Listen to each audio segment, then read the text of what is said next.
Alright, here on the tour bus for Yonder Mountain String Band with Ben and Dan. Guys, how you doing? Adam? Ben, I just start over. This is his beer right there, by the way. Yeah. Alright, Okay. cut, take two. Okay, take two. Yeah. Sorry. It's all good. Alright, on the Yonder Mountain String, take three. Okay. On the Yonder Mountain String Band tour bus with Adam and Dan. Adam and Ben. Adam and Ben. Where are you getting Dan from? AB. Adam and Ben. AB. Remember that? Okay. Got it. I should write this down. I'm really sorry. Once we get past this first part of There's no Dan. Dan is not on the Flying bus. off the chart. That's right. Dan is not on the bus. Dan is not on the bus. Why do you keep saying Dan? I don't know. I don't know. Yeah, Dan. Sorry. Yeah, Dan. You get scared when you're the camera girl. Let's just skip the intro, shall we? Yeah. Like, Hey, you guys are hanging out on the Yonder Mountain String Band tour bus. I'm Oh. Ben and this is Adam. ooh. And That's your beer. and who's Dan? Dan ain't around. Dan ain't There's no Dan. Dan ain't here. He's fired. Dan's fired. You guys are on the road this summer with the Big Summer Classic. How's that working out for you?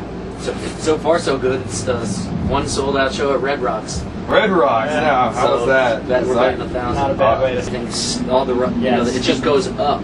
So all this energy is focused down at the stage, which is wild.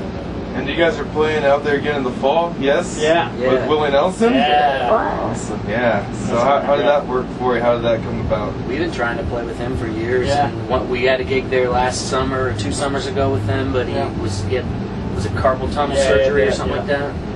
And So we canceled a bunch of shows, and canceled then there was another one in the making, and then he ended up canceling that tour and doing some shows with Bob Dylan. So you guys big Willie Nelson fans? pretty much. I'm becoming one. You know, I didn't grow up listening to him, but you know, the more I hear it, the more I like. Red-Headed Stranger, for sure. It's a killer record. What about your other musical influences? Well, what I listen to, I don't know how much it influences what I do now, but started with what my parents listened to, from like, you know, Hendrix to the Beatles to Bob Marley, and then listen to like pop 40s, like top 40 80s stuff like Men at Work and you know all that crap. And then once I realized that I shouldn't be listening to that, There's nothing wrong with Men at Work. you're right. Nothing wrong. Business as usual is. You're right, but one there's of a the lot classic of records. 80s cheese. That's true. I mean, I owned one of the first records I ever bought was Mickey, Tony Basil. Business as Usual And was that's the bad. first record I bought. That was the first cassette tape I bought. 8-track? No, I had the vinyl. Okay.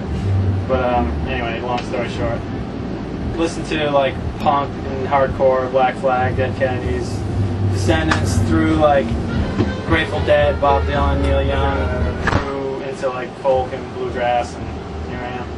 Yeah. So yeah. How the hell did you make that transition? Because that's nothing like the kind of music you guys make. Drugs. No. Yeah.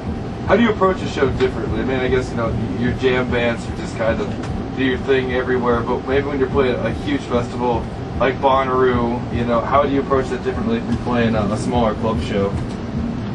Well, usually it's number one, a festival set is shorter, so we want to make sure that we basically play a lot, I wouldn't say faster tempo-wise as per song, I'd say, but the energy of the show, since it's smaller, we try to pack more into the short amount of time. You guys try to shorten the jams a little bit, maybe make things a little more straightforward? That's one of the things I think that as you mature as a band, and I've seen it happen with us over the last couple of years, you have an opportunity to play something like Bonnaroo, right? Which is a huge opportunity. And you want to just go out there and just kill it, you know, and have everybody be, you know, totally psyched. And at the same time, the tendency, I think, is to sort of rush through things, you know. But over the past couple of years especially, learn to take your time a little bit more with where you're going. If you do get into some place that's improvised, relax a little bit more and see where it goes, as opposed to just trying to like beat the door down.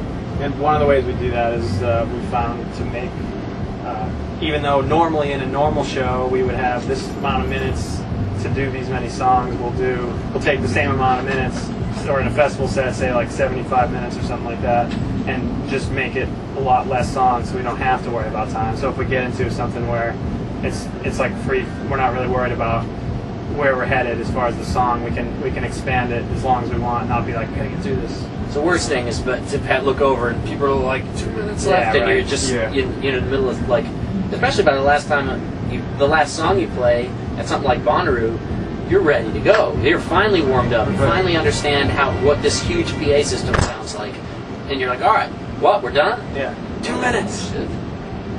I mean, the bands of your genre, you guys are such, more live based. I mean, is it difficult for you guys to capture that energy when you're making a studio album? Yeah.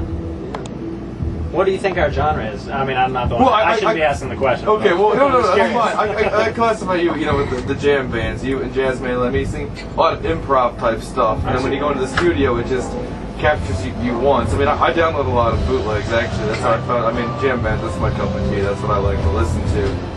I think that's one of the challenges. I also believe that because you're in the studio, you can do more than you can on stage, and so you should sometimes take advantage of that and some of the things you can't do. But with this new record we're working on, we're really going to try to incorporate a lot of the stuff that we're doing in the studio to the stage, which will prove to be challenging. Is it hard for you guys to pick the final cuts for your tracks? I mean, most bands, let's say pop bands, it's mostly straightforward stuff, and you guys, a lot of different instrumental stuff. Do you guys have to kind of sit down and debate over what goes and what stays? You want to make sure you get the best solos and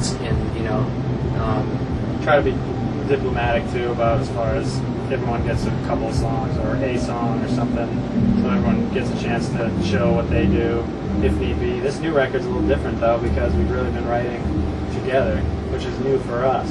We've been writing the songs, like starting with nothing and writing a full song in the studio, lyrics and music, which is something before this record we've never done before, like, at all. And we're also working with a producer who is so hands-on and has such an idea, or has his own sort of, I guess, style and ethic going into it, that it's really our band filtered through his ideas, and in a lot of ways it's going to be as much his record as ours. How important do you guys think bootlegs or live recordings are to the distribution of your music and getting the word out about your band? I mean, because the sound quality today of just amateur bootlegs is absolutely incredible. Yeah, and that's how I find a lot of bands that I listen to. And is that part? I mean, you guys love recording at your shows. We owe a huge part of our success to this point from letting people do that and spreading it. Because when we first started playing, 98, 99, that was roughly when the internet was really starting to get rolling too. When it was like basically almost everybody had it by that point. I mean, no, it's still growing, but I think that coincided with people digitally recording stuff. You can come to a show, record it, and have it, compressed and on the internet like the night it happened. It's unbelievable. So I mean, I think bands are crazy unless they're already huge and they don't need the publicity or to not let people record them. Do you want to do a little? Thanks.